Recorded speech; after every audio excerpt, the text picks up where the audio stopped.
ГСП онлайн. Городские новости сейчас. В Центральной библиотеке Ухты стартовал проект «Библиоэкспресс. Знания с доставкой на дом».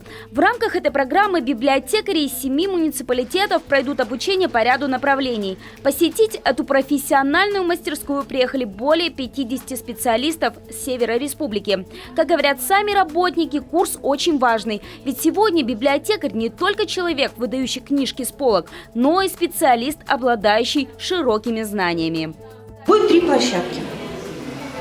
Площадка по проектной деятельности, площадка мастер-класс «Мастерская чтения» и 3-я площадка, которая является реализацией грандовского проекта «Умники и умницы». Это проект Национальной библиотеки.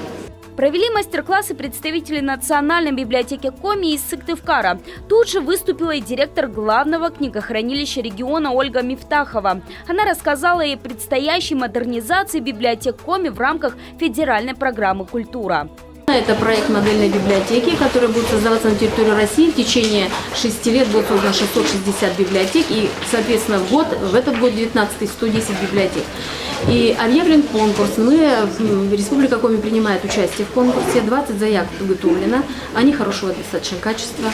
И есть надежда, что в конкурсе мы выиграем. От нашего муниципалитета на конкурс была заявлена детская библиотека. Если нам повезет, Гайдаровскую модернизируют. Это может коснуться как технического обеспечения, обновления программ, так и ремонта самого помещения. Проект предусматривает сделать из классического книгохранилища библиотеку-конструктор, которую можно будет легко видоизменить, создавая условия то для лекций, то для концертов или театральных постановок. Удастся ли попасть нам в перечень обновления, будет известно к концу марта. Очень небольшая длительность, как правило.